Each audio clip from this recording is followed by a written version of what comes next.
एक सेट दे रखा है, एक सेट दे रखा है, वो एक्स आ रहे हैं जिसमें एक्स क्या है, पूर्ण वर्ग संख्या। इसका क्या करना है, कॉम्प्लीमेंट लेना है, ठीक है, किसके सापेक्ष, किसके रिस्पेक्ट में, नेचुरल नंबर का जो सेट है, यूनिवर्सल सेट। ठीक है, पहले एक बार इसके मेंबर पता चल जाए, पूर्ण वर्ग संख्या कौन सी होती है। जैसे मैंने एक का वर्ग लिखता हूँ तो एक होता है, दो का वर्ग लिखता हूँ चार होता है, तीन का लिखता हूँ तो नौ होता है। तो ये जो संख्या है, जो किसी पूर्ण, ऐसी संख्या है जो किसी पूर्णांक संख्या के वर्ग से आती है। ठीक है, माइनस वाले वन का स्क्वायर करते तो भी ये आता। अभी आप ये ध्यान रखो, किसी के भी वर्ग से आने वाली, किसी भी पूर्णांक के वर्ग से आने वाली संख्या क्या होती है, पूर्ण वर्ग संख्या। एक, चार, नौ, 16, है ना, जो भी संख्या से एक का वर्ग करता है तो कौन आता है, एक। दो का वर्ग करता है चार, तीन का वर्ग करता है नौ, चार का वर्ग करता है 16, पांच का करता है 25। तो अब सारे मेंबर तो दिखा नहीं सकते, मैं ऐसे ही थोड़ा सा लिखते हैं, सो ऑन कर देता हूँ, पैटर्न पता चल गया कि ये वर्ग है। ठीक है, अब मेरे को इसका कॉम्प्लीमेंट लेना है, तो इसके अलावा सारे मेंबर आ जाएंगे, किसके सापेक्ष ले रहा हूँ, नेचुरल नंबर के सापेक्ष। तो नेचुरल नंबर के वो मेंबर जो ये नहीं है, एन माइनस ए आएंगे, मतलब एन के वो नेचुरल नंबर के वो नंबर जो ये नहीं है। तीन आ जाएगा, चार नहीं आएगा, पांच आ जाएगा, छह आ जाएगा, सात आ जाएगा, आठ आ जाएगा, नौ नहीं आएगा, दस आ जाएगा, फिर सो ऑन टोटल। सेवंथ में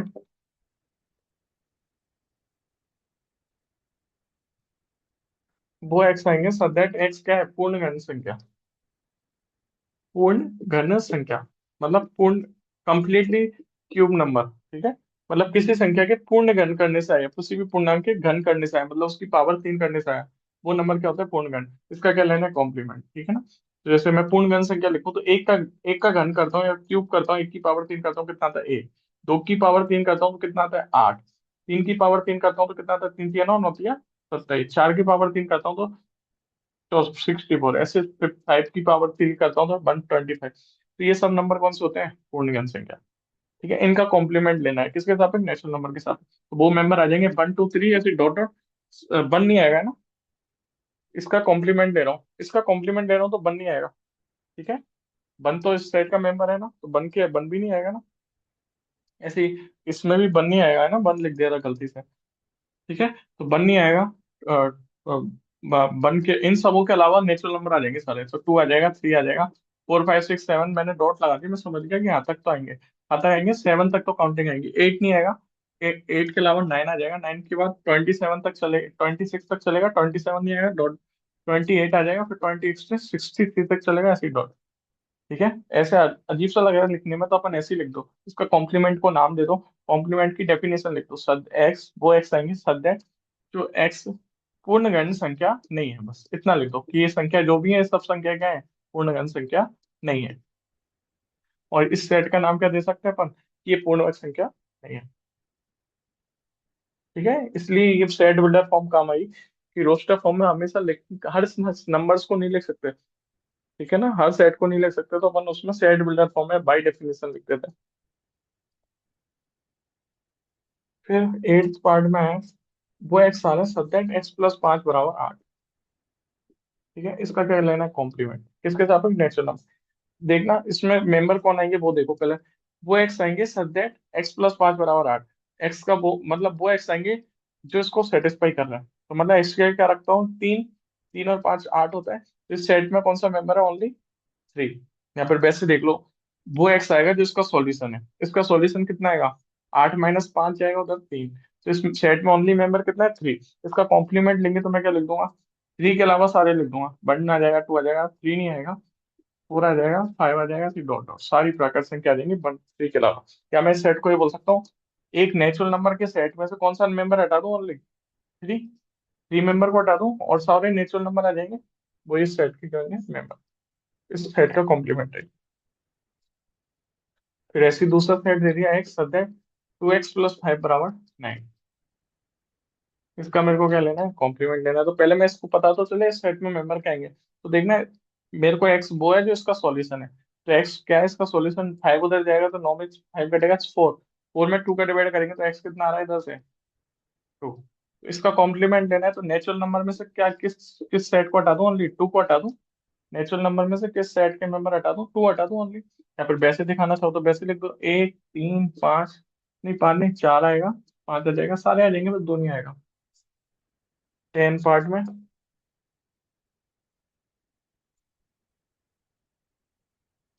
एक्स सच दैट एक्स एक क्या है, नेचुरल नंबर है। नेचुरल नंबर के साथ साथ एक चीज और फुलफिल कर रहा है कि वो two x plus one. Is greater than, must be greater than 10। इस सेट का भी क्या लेना है, कॉम्प्लीमेंट। तो मेरे को एक बार मेंबर पता चले, इस सेट के मेंबर क्या होंगे। जब भी ये वाला साइन आता है ना, ये वाला लेस देन ग्रेटर देन वाला, तो अभी अपनी एक एक्सरसाइज है, उसमें सीखेंगे इनको सोल्व करना।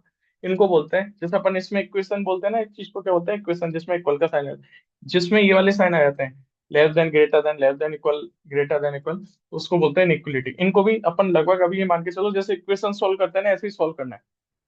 ठीक है। इनइक्वलिटी को कैसे सॉल्व करना है, ऐसे इक्वेशन, इसको बराबर का साइन मान के सॉल्व करो। तो कैसे करेंगे, अपने को एक्स निकालना है, तो 2x को एक जगह रख लेंगे, 1 को उधर भेजेंगे, तो 10 - 1 कितना हो गया, 9। ठीक है, मेरे को तो एक्स के बारे में पता होना चाहिए, तो एक्स निकालने के लिए 2 का डिवाइड करूंगा, तो 2 का साइन वही रहेगा ना, इनइक्वलिटी का, ग्रेटर देन, यहाँ पे जो चल, 9/2 कितना आया, 4.5। तो मेरे को क्या पता चला, एक्स कौन से नंबर आएंगे सेट में, कौन से मेंबर हैं जो 4.5 से क्या आएंगे, बड़े। 4.5 से बड़े कौन से नंबर होते हैं, सेट के मेंबर हो जाएंगे। इस सेट में कौन से मेंबर है जो 4.5 से बड़े हैं, और कौन से नंबर है नेचुरल। 4.5 से बड़े नेचुरल नंबर 5 हो जाएगा, 6 हो जाएगा, 7 हो जाएगा, डॉट। इसका क्या लेना है, कॉम्प्लीमेंट लेना है। तो 5, 6, 7, 8, 9, 10, 11, 12 सारे नेचुरल नंबर इसमें है। लेकिन इसका कॉम्प्लीमेंट लेंगे तो इन 5, 6, 7, 8, 9, 10 जितनी भी आगे जा रहा है, उनके अलावा जितने बचे नेचुरल नंबर, 1, 2, 3, 4, बाकी बात के तो सब आएंगे इस सेट में। तो इसका कॉम्प्लीमेंट क्या होगा, ये वाला। यहाँ तक आ गया क्या।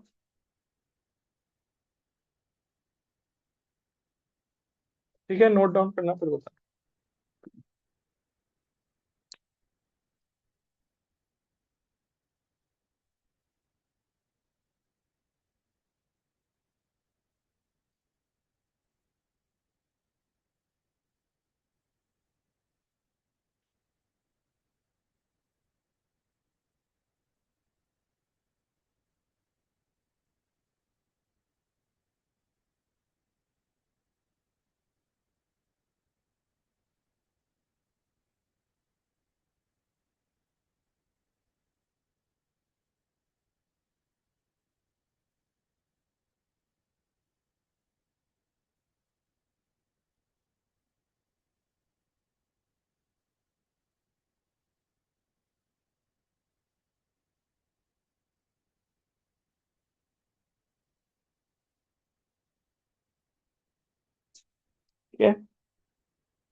3 क्वेश्चन और बचे हैं, 3 और 4। ठीक है, ये होती है अपनी एक्सरसाइज हो जाएगी। 4th नंबर क्वेश्चन में यूनिवर्सल सेट दे रखा है, 1, 2, 3, 4, 5, 6, 7, 8, 9। ठीक है, ए सेट दे रखा है 2, 4, 6, 8। बी सेट दे रखा है 2, 3, 5, 7। मेरे को है ना सिद्ध करना है, देखना इसमें सिद्ध करेंगे, सिद्ध करें। फर्स्ट पार्ट में दे रखा है, मेरे को ये बताना है ए यूनियन बी का होल्ड डैश करते हैं, तो ए डैश इंटरसेक्शन बी डैश के बराबर आएगा। ये चीज प्रूव करनी है, ये वाला हिस्सा इस चीज के बराबर प्रूव करना है, तो अपन वही जैसे करते थे, एलएचएस लेके चलेंगे, इसकी वैल्यू निकाल के लाएंगे, फिर आरएचएस में इसको उठाएंगे, इसकी वैल्यू निकालेंगे और बता देंगे सेम है। फर्स्ट पार्ट में ये है, एंड सेकंड पार्ट में प्रूव करना है ए इंटरसेक्शन बी का होल्ड डैश। ठीक है, मैं इसको अभी यहाँ से हटा देता हूँ, इंटरसेक्शन बी का होल्ड डैश बराबर है ए डैश यूनियन बी डैश। इसमें भी सेम वही करना है ना। तो देखो कैसे करेंगे, सबसे पहले अपन को इसकी एलएचएस और आरएचएस बराबर करेंगे। तो वही पहले तो मैं एलएचएस लेके चलूंगा, एलएचएस क्या है, ए यूनियन बी का होल डैश, इसकी वैल्यू निकालूंगा।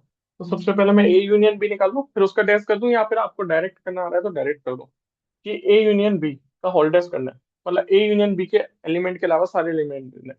यदि डायरेक्ट नहीं आ रहा तो एक बार लिख लो ए यूनियन बी है क्या, फिर उसका डैश कर देंगे, पहले ए यूनियन बी को लिख लें, फिर उसका क्या कर देंगे, डैश।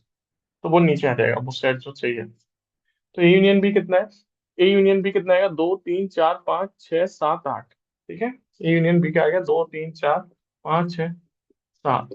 ठीक है, अब इसका डैश और करना है अपने को, ए यूनियन बी की वजह है, लेकिन अपने को डैश और कॉम्प्लीमेंट और निकालना है। तो इस सेट के मेंबर के अलावा सारे यू के मेंबर लिख देना, 2, 3, 4, 5, 6, 7 को हटा दो। तो यहाँ से आता हटा दो, 1 बचा, 8 बचा, 9 बचा, 1 बचा, 8 बचा, 9 बचा, एलएचएस की वैल्यू ये आई। अब इसके आरएचएस की वैल्यू निकालेंगे। आरएचएस है क्या, पहले एक बार ये बता दो। ए डैश इंटरसेक्शन बी डैश। ठीक है, तो पहले मैं ए डैश निकाल लूं और बी डैश निकाल लूं, फिर उसका इंटरसेक्शन कर लूंगा तो वैल्यू आ जाएगी इस पूरे आरएचएस की। तो ए डैश क्या आएगा, 2 4 6 8 को हटा दो। 2 4 6 8 को हटा दो, कितना बचा? 1 3 5 7 9। ये तो कौन है, ए डैश। इंटरसेक्शन ले रहा हूँ मैं इसका बी डैश के साथ, इधर जगह नहीं है, आपसे यही लिख देना है ना, मैं उसको लिखूंगा इसलिए मैं उधर नहीं लिख रहा, इसके नीचे लिख दो बी डैश। बी डैश 2 3 5 7 को हटा दो, कौन बचा? एक आ जाएगा। बी बी के मेंबर हटा देना, बस ये वाले है ना, बी डैश करना है तो यू के सापेक्ष बी के मेंबर हटा दो।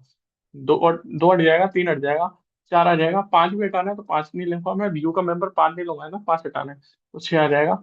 7 भी हटाना है तो 8 आ जाएगा, 9 भी आ जाएगा। ठीक है, अब मेरे को इन दोनों का इंटरसेक्शन लिखना है, मतलब इनके कॉमन पॉइंट्स। कॉमन पॉइंट लिखूंगा तो देखना कौन कौन आ जाएगा। एक आ जाएगा, 3 दोनों में कॉमन नहीं है, 5 दोनों में कॉमन नहीं है, 7 दोनों में कॉमन नहीं है, 9 कॉमन है। एक रह गया, 8 किससे रह गया? ए डैश करूंगा, ए डैश करूंगा तो 8 हट जाएगा। ठीक है ना?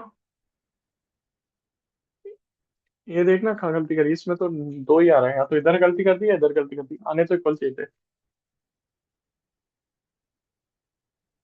ए यूनियन बी का डैश करूंगा तो मैं, हाँ, ए यूनियन बी में 8 भी तो मेंबर आएगा ना, दोनों के मेंबर लिख रहा हूँ। 5 भी आ जाएगा, 6 भी आ जाएगा, 7 भी आ जाएगा, 7 दोनों के पास है, और 8 भी आ जाएगा। अब फिर इसका डैश करूंगा तो 8 नहीं आएगा इसमें, तो एक और 9 ही इसके मेंबर आएंगे। तो मैंने इन दोनों का इंटरसेक्शन किया तो ओनली क्या है, 1 और 9, तो मैं यहाँ से बोल दूंगा this implies L H S बराबर आर एच एस।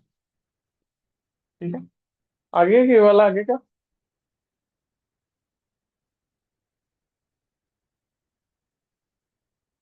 ठीक है, इसलिए अब मैं इसको करूंगा। ठीक है, तो मैं इसकी एल एच एस लेके चलूंगा। एल एच एस क्या है? ए इंटरसेक्शन बी का होल डैश, पहले मैं दिखाऊंगा क्या है। पहले इंटरसेक्शन निकाल लेता हूँ, क्या आता है, ए और बी का इंटरसेक्शन में दो है कॉमन पॉइंट, ओनली दो ही है। ओनली दोनों में क्या है, दो ही कॉमन है, उसका क्या करना है, डैश। इस सेट का डैश करना है, किसके साथ है, यू के साथ है। यू में 1 से लेकर 9 तक की प्राकृत संख्या है, तो दो को हटा दो बस, 1 3 4 5 6 7 8 9। ठीक है, एलएचएस क्या है ये। अब मेरे को आरएचएस निकालना है, तो आरएचएस है क्या, पहले एक बार वो बता दो। ए डैश यूनियन बी डैश। तो पहले मैं ए डैश निकाल लूँ, फिर उसका यूनियन ले लूंगा बी डैश के साथ। ए डैश क्या है, 2 4 6 8 के अलावा सारे ले लो। 1 3 5 7 9, यूनियन लेना है इसका बी डैश के साथ।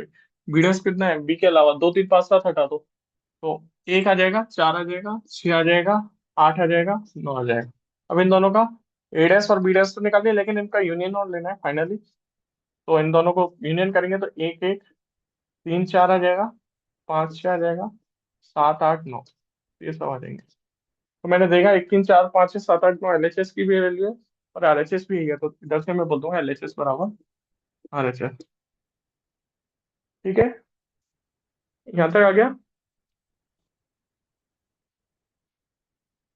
हाँ, नोट डाउन कर लेना है ना यहाँ तक, और करके देखना खुद से एक बार, फिर बहुत अच्छे से आ जाएगा।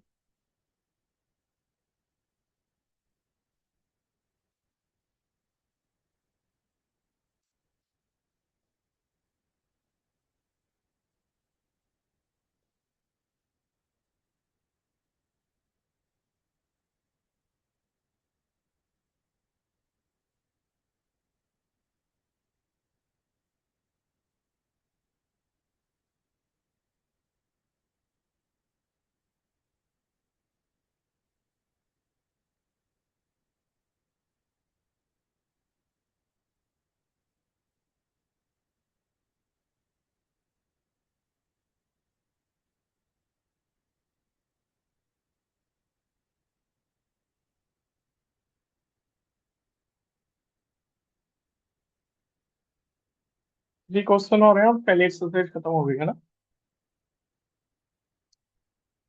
पहले एक्सरसाइज में 1.5 तक है, फिर एक और आती है, उसमें लिख रहा है एक विविध प्रश्नावली। ठीक है, एग्जाम के अकॉर्डिंग तो नहीं आती, पर अपन उसको भी करेंगे, लेकिन एक बार जैसे रहता है कि पहले एक्सरसाइजों को करते हैं एक बार, है ना, तो पहले एक्सरसाइजों को करेंगे, बाद में एग्जाम्पल वगैरह, और ये जो एक विविध प्रश्नावली है इसके क्वेश्चन करना, जो नहीं आएंगे उन्हें बता देंगे। ठीक है, लेकिन मेनली यही कर रहे हैं। ठीक है, फिर नई एक्सरसाइज चालू हो जाएगी। ठीक है, तो ये मेरे को वेन डायग्राम बनाने, फिफ्थ पार्ट में वेन डायग्राम बनाने, वेन डायग्राम बनाओ, ऐसे कह रहा है वेन डायग्राम, ठीक है। जो विविध होती है उसके क्वेश्चन नहीं आते एग्जाम में ना मोस्टली, पर अच्छी होती है। उसमें क्या रहता है, मिक्स क्वेश्चन रहते हैं, जितनी पढ़ी है अपन 1.1 से 1.5, वो सब मिक्स करके क्वेश्चन होते हैं। एक बार करना, नहीं आते तो पूछ लेना, उन्हें साथ में बता देंगे। तो पहले में मेरे को वेन डायग्राम बनाना है ए यूनियन बी का हॉलिडेज का। तो जब भी वेन डायग्राम बनाना होता है ना, जैसे किसी भी चीज का वेन डायग्राम बनाना है, तो एक बार वो बना लो। वेन डायग्राम बनाने के लिए अपन को एक तो यूनिवर्सल सेट बना लो, कैसी शेप में, रेक्टेंगुलर फॉर्म में, मतलब ऐसा, ठीक है। और फिर ए और बी दो साइड काम में आ रहा है, तो अपन जनरली ये मान के चलते हैं दोनों में कुछ ना कुछ कॉमन हो सकता है, तो ए और बी कुछ इस टाइप के सेट हैं। और यदि अपने को पता होता है ये दोनों डिसजॉइंट है, तो मैं इनको अलग अलग गोले के रूप में दिखा देता कि इसके मेंबर जो है ए के, वो बी में नहीं है, तो दोनों डिसजॉइंट है एकदम ऐसे। लेकिन अपन जनरली यही मान के चलते हैं कि दोनों में कुछ ना कुछ कॉमन होगा, तो अपन आगे से ऐसे ही दिखाएंगे, ये ए सेट है, ये बी सेट है। मेरे को क्या बताना है, ए यूनियन बी का डैश का वेन डायग्राम बनाना है, ठीक है। मतलब ए यूनियन बी के अलावा, ए यूनियन बी का डैश का मतलब है ए यूनियन बी के अलावा सारे एलिमेंटों को बता रहे हैं ये। ए यूनियन बी का डैश का मतलब है ए के साथ साथ बी के एलिमेंट ए यूनियन बी में आते हैं, और फिर उसका डैश करना है, मतलब उनके अलावा सारे एलिमेंट। तो ए यूनियन बी कौन होता है, देखना ये वाला होता है हिस्सा, ए के एलिमेंट के साथ साथ बी के भी एलिमेंट, तो इसका डैश करूंगा तो क्या आएगा, ये पूरा बाहर का यू का हिस्सा सारा, बस ये गोले नहीं आएंगे। तो मैंने किसको रिप्रेजेंट किया इसके अंदर, यहाँ पे शेडो किसको किया, ए यूनियन बी का डैश। तो ये वेन डायग्राम ऐसे कितना है, ऐसे आ गया ये वाला,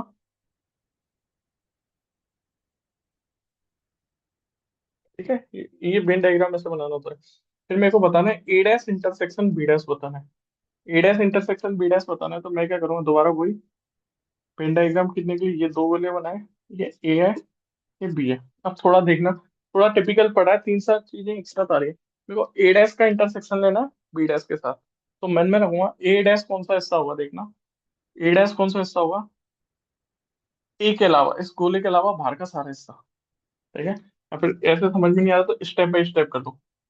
ए डैश का मतलब कौन है, इस गोले के अलावा बाहर का हिस्सा, ए डैश, ये ए डैश है। तो जो मैंने ऐसे किया ना, ऐसे डॉट डॉट। और बी डैश कौन सा हिस्सा होगा, बी डैश कौन सा हिस्सा होगा, बी के अलावा सारा हिस्सा, बी के अलावा सारा हिस्सा, या फिर अलग अलग बना लो जब अच्छा दिख जाएगा। ठीक है, एक फिगर तो मैं ए डैश का बना लेता हूँ, एक फिगर मैं बी डैश का बना लेता हूँ, फिर उसका इंटरसेक्शन ले लेंगे, ठीक है।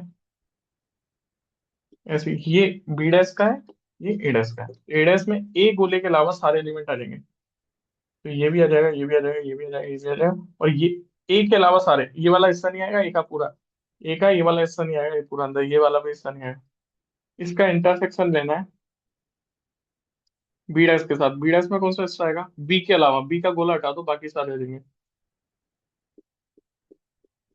अब इन दोनों का क्या करना है, इंटरसेक्शन लेना है। इन दोनों हिस्सों का क्या लेना है, इंटरसेक्शन, ए डैश और बी डैश के हिस्सों का इंटरसेक्शन। तो आप देख रहे हो इंटरसेक्शन में वो सारे पॉइंट देखो, बाहर वाले हिस्सा देखो, बाहर बार वाला हिस्सा ए डैश में भी है और बाहर बार वाला हिस्सा बी डैश में भी है। तो इंटरसेक्शन में ये वाला हिस्सा तो आएगा दोनों के, ठीक है, दोनों के इंटरसेक्शन में आएगा।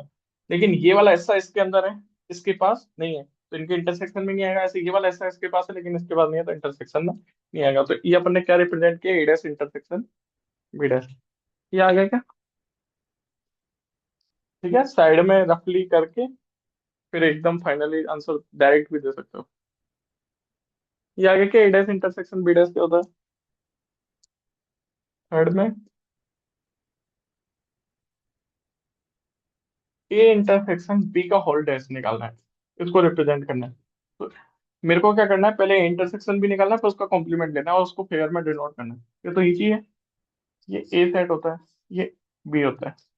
ए इंटरसेक्शन बी कौन सा हिस्सा होता है, ये वाला, दोनों के कॉमन पॉइंट, इसका डैश निकालना है, मतलब इसको हटा दो बाकी सारे आ जाएंगे। ये आ जाएगा, ये आ जाएगा, ये आ जाएगा, सारे आ जाएंगे, बस ये वाला खाली आ रहा है, ठीक है। ये इंटरसेक्शन वाला खाली आएगा, बाकी सब आ जाएगा। फिर अगला है ए डैश यूनियन बी डैश, ये बताना है, इसका बनाएंगे, ये ए है, ये बी है, ठीक है। तो मेरे को ए डैश का यूनियन लेना है बी डैश के साथ, ठीक है। ए डैश का यूनियन लेना है बी डैश के साथ, तो ए डैश का यूनियन लूंगा। ए डैश होता कौन सा है, दोबारा बना लो चाहे हल्का सा, ए डैश के अलावा, इस गोले के अलावा सारे एलिमेंट। ऐसे बी डैश निकालूंगा, बी डैश में इस गोले के अलावा सारे एलिमेंट। ठीक है। तो मैं देख रहा हूँ बीच वाला ऐसा नहीं आएगा, दोनों के यूनियन करूंगा जब, यूनियन में सारे एलिमेंट ले लेते हैं, ए डैश के भी सारे एलिमेंट ले लूंगा, बी डैश के भी ले लूंगा, तो बीच वाले हिस्से के अलावा सारे एलिमेंट आ जाएंगे। ठीक है, तो मैं शेडो कर दूंगा। ठीक है, या डॉट डॉट लगा दो, छोटे छोटे बस हल्का था। बस इस हिस्से को छोड़ देना, इस हिस्से को छोड़ देना। क्या था आगे?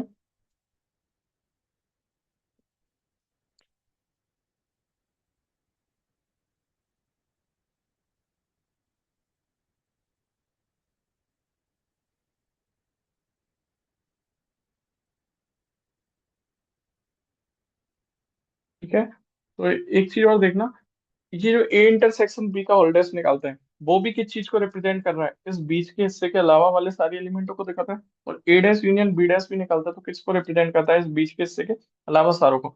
तो अपन ने देखा इंटरसेक्शन बी का जो डैश है, वो ए डैश यूनियन बी डैश के बराबर होता है। तो इधर से एक फॉर्मूला मिला अपने को कि ए इंटरसेक्शन बी का डैश बराबर होता है ए डैश यूनियन बी डैश। ऐसे ही यहाँ पे देखना, दोनों ये दोनों सेम चीज को रिप्रेजेंट कर रहे हैं, अंदर के गोलों के अलावा सारा हिस्सा, ये भी अंदर के गोलों के अलावा सारा हिस्सा। तो मैंने यहाँ से देखा ए यूनियन बी का होल्डेज जो होता है, वो बराबर होता है ए डैश इंटरसेक्शन बी डैश के बराबर। और इन दोनों नियमों को, ये दोनों चीज क्या कहलाती है? D Morgan's law. D Morgan's जो भी थे, उन्होंने है ना एक, जो भी साइंटिस्ट थे उन्होंने लॉ दिया है कि उसमें उन्होंने बताया कि ए यूनियन बी का डैश निकालते हो तो वो किसके बराबर आता है? ए डैश इंटरसेक्शन बी डैश के बराबर। और इंटरसेक्शन बी का होल डैश निकालते हो तो किसके बराबर आता है? ए dash union B dash.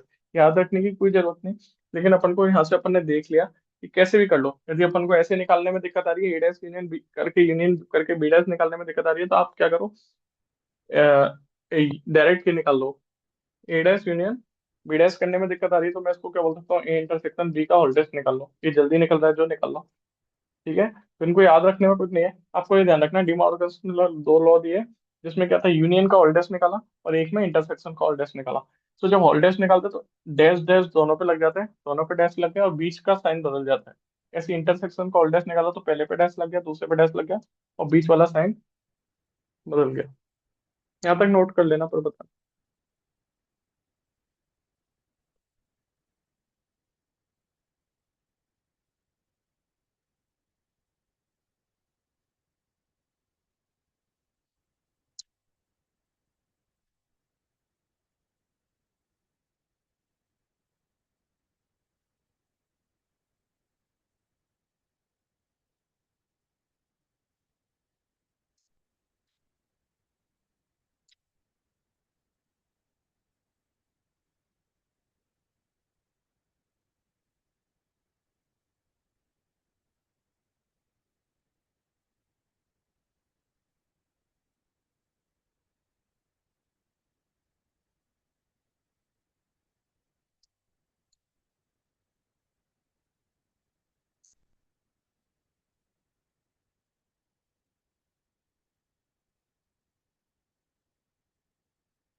Note कर ले, जब बताना है ना।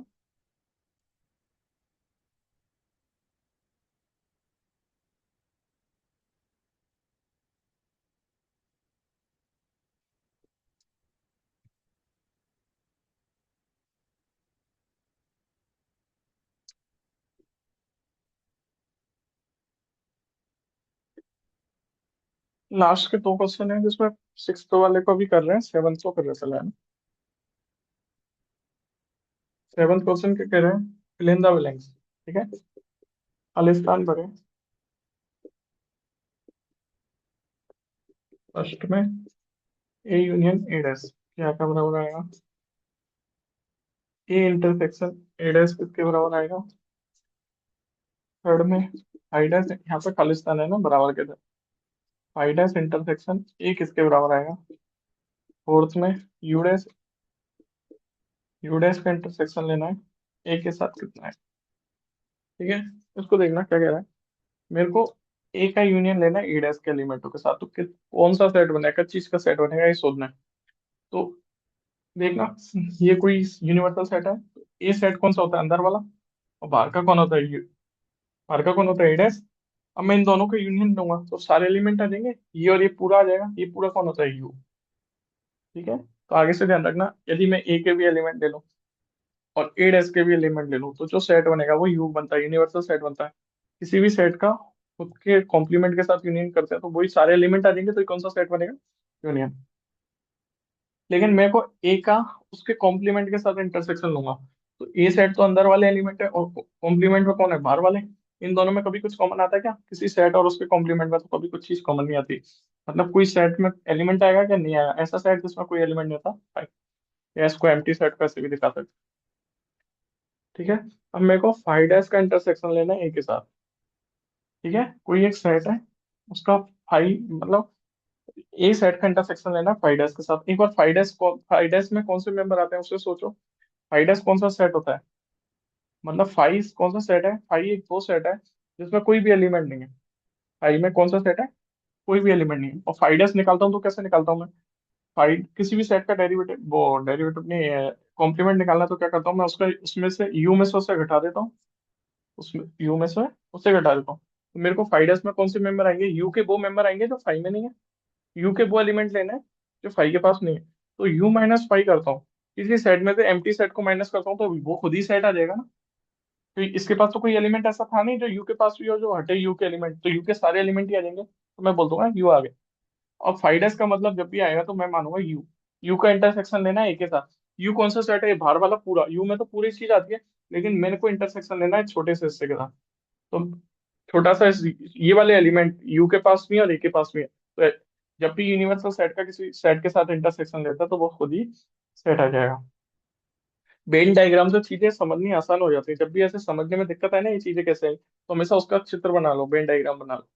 जैसे मैंने तो अभी जो वेन डायग्राम बनाए थे डायरेक्ट बना दिए। अब कोशिश करना धीरे धीरे छोटे छोटे हिस्सों में बनाना, एक एक स्टेप बाय, तो ज्यादा आसानी से चीज हो जाती है, तो वेन डायग्राम बहुत इंपॉर्टेंट होता है। ठीक है, ये चीजें आसानी से वहां समझ में आ जाती है।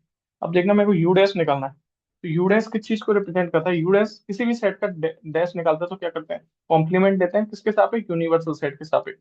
किस सेट का लेंगे, उस खुद का। तो यू में से यू के एलिमेंट हटाने, तो यू में से यू के एलिमेंट हटाने तो कौन सा सेट बचा, कोई फाइव सेट बचेगा, किसी सेट में से खुद को माइनस करते हैं तो कोई भी एलिमेंट नहीं बचता, एम्प्टी सेट बचता है। तो यू के वो एलिमेंट लेने होते हैं जो इसके पास नहीं है, इसके पास और इसके पास सेम एलिमेंट है, तो कुछ भी सेट जो नया सेट बनेगा उसमें कोई भी एलिमेंट नहीं आया तो उसे क्या बोलूंगा मैं, फाइव। और फाइव का किसी इंटरसेक्शन लेना है ए के साथ, यूडेस का मतलब क्या है, फाइव। फाइव का इंटरसेक्शन लेना है किसी भी साथ के साथ, फाइव में कोई भी एलिमेंट नहीं होता और ए में कुछ ना कुछ एलिमेंट होंगे, तो इन दोनों में कुछ कॉमन एलिमेंट आएगा क्या, जो इसके पास भी हो और इसके पास भी हो। इन दोनों के पास कुछ कॉमन एलिमेंट नहीं आएगा, तो इनके इंटरसेक्शन में कुछ आएगा क्या, नहीं आएगा, एम्प्टी सेट बनेगा। या तो फाइव से डिनोट कर लो या एम्प्टी सेट। ये आ गया क्या ये वाला,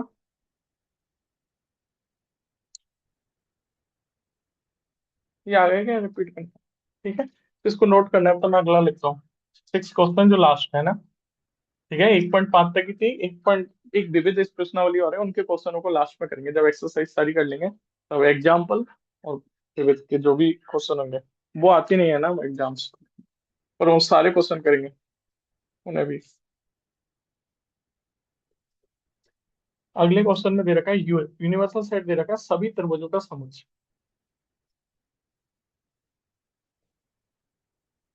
ए सेट दे रखा है, ए सेट के बारे में बता रखा है, उन त्रिभुजों का सेट है जिनका, वो त्रिभुज आएंगे ए सेट में जिनका कम से कम, कम से कम एक कोण 60 डिग्री से अलग। तो मेरे को ए डैश बताना है इसमें, ए डैश क्या बनेगा। ठीक है, नीचे वाला लिख लो तो बताना।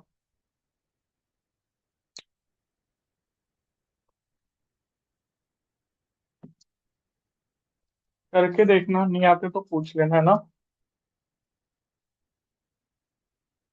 अब देखना इसको, क्वेश्चन को सुनना, इस क्वेश्चन को सुना। देखो यूनिवर्सल सेट का उसने है ना डेफिनेशन दे दी उसकी, कि सेट लिख के नहीं दिया। सभी त्रिभुजों का सेट है, जितने भी तरीके के त्रिभुज हो सकते हैं, समबाहु विषमबाहु समकोण जैसे तरीके का जो भी कैसा भी त्रिभुज बनाओगे वो सब इस यूनिवर्सल सेट में आता है, इतना पता चलेगा।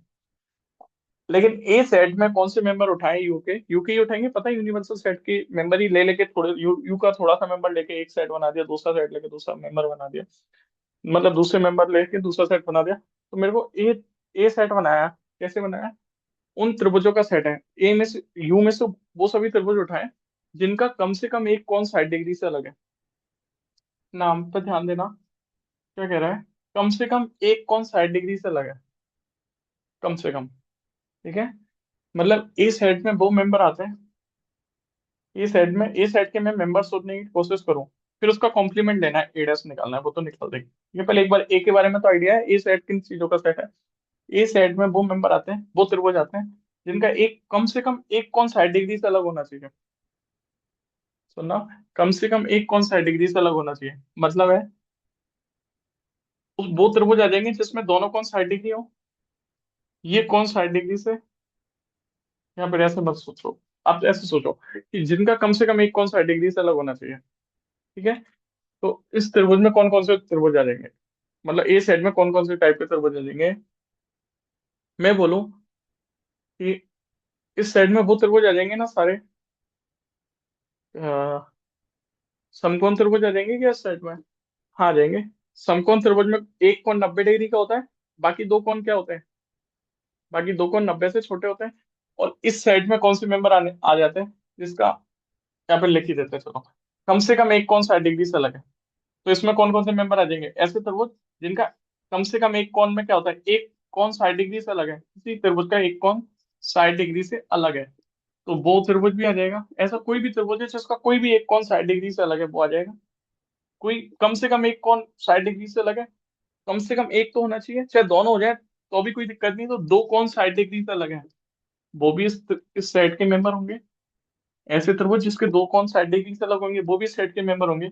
या तीन कोण कम से कम एक कोण 60 डिग्री से अलग वाले त्रिभुज आएंगे इसमें, तो कंफर्म है एक एक कोण 60 डिग्री से अलग वाले आ जाएंगे, तो कोई दिक्कत नहीं। हाँ, तो इस सेट में कौन से मेंबर है जिसमें एक कोण 60 डिग्री से अलग है, दो कोण 60 डिग्री से अलग वाले भी आ जाएंगे, तीन कोण भी तो 60 डिग्री से अलग हो सकता है, उसको कोई दिक्कत नहीं, वो सब मेंबर इस त्रिभुज में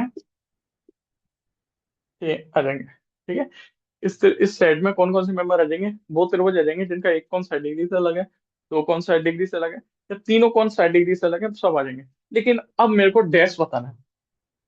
ठीक है, ए सेट के बारे में आइडिया लगा, उसने लिखने की तो नहीं कहा, उसने बताया कम से कम एक कोण 60 डिग्री से अलग वाले सारे मेंबर आ जाएंगे। ठीक है, तो लगभग इस टाइप के मेंबर इस सेट में आ जाएंगे। ठीक है, तो मेरे को अब इसका कॉम्प्लीमेंट बताना है। कॉम्प्लीमेंट किसके सापेक्ष करना है, सभी त्रिभुजों के सापेक्ष, मतलब अब यू माइनस ए बताना है मेरे को, यू में से एक एलिमेंट हटा दो, मतलब यू यूनिवर्सल सेट सारे त्रिभुजों में से वो त्रिभुज हटा दो जो एक के पास आ रहे हैं, तो बचा वो कौन से किस तरीके के त्रिभुज बचे, वो ए डैश होगा। वो कौन सा सेट होगा, ए डैश। तो आप देख रहे हो ऐसा त्रिभुज, इसमें एक कौन 60 डिग्री से अलग वाले ए में आ रहे हैं, दो कौन 60 डिग्री से अलग वाले आ रहे हैं, तीनों कौन 60 डिग्री से अलग वाले आ रहे हैं, तो बचाओ कौन से त्रिभुज बचे, वो ए डैश के पास होंगे। वो वाले ए डैश के पास होंगे जो इन तीनों में से कोई सा नहीं है, बचे कुछ टाइप के त्रिभुज इसमें आएंगे। तो अपन ने एक चीज देखना, इसमें क्या ए के पास वो त्रिभुज आएगा जिसके तीनों कौन 60 डिग्री है, क्या ए के पास वो त्रिभुज आएंगे जिनके तीनों कौन 60 डिग्री है, एग्जैक्टली तीनों कौन 60 डिग्री होने चाहिए, एग्जैक्टली, मतलब ठीक तीनों के तीनों कौन 60 डिग्री हो, ऐसे त्रिभुज नहीं आएंगे ना एक के पास। उसने कंडीशन ही दे दी कि एक कौन कम से कम एक कौन तो 60 डिग्री से अलग होना चाहिए, दो कौन हो जाए वो भी आ जाएंगे, तीन कौन अलग हो जाए 60 डिग्री से वो भी आ जाए। तो बचे कौन से त्रिभुज, ऐसे त्रिभुज बचे जिसमें तीनों कौन एग्जैक्टली 60 डिग्री हो, तीनों कौन 60 डिग्री के अलावा होंगे, कोई सा भी त्रिभुज ले लो जिसमें तीनों कौन 60 डिग्री के अलावा हैं, तो वो त्रिभुज किस में आ जाएंगे, ए में। तो बचे बचे कौन से त्रिभुज सेट है क्या, तीनों कौन 60 डिग्री वाला। तो ऐसे त्रिभुज बचे, ए डैश कौन सा सेट, वो सेट है ना इसके अलावा। तो ए डैश में वो त्रिभुज बचे जिसके तीनों कौन 60 डिग्री हो एग्जैक्टली। ऐसा त्रिभुज जिसके तीनों कौन समान होते हैं और 60 डिग्री है, तो ऐसा त्रिभुज कौन सा त्रिभुज होता है, समबाहु त्रिभुज। तो ऐसे बोल सकते हैं समबाहु त्रिभुज। ये आ गया क्या, और खुद से सोचोगे तो और अच्छे से आ जाएगा ये। ठीक है, एक बार नोट कर लो है ना यहाँ तक, और इसके साथ एक्सरसाइज होगी।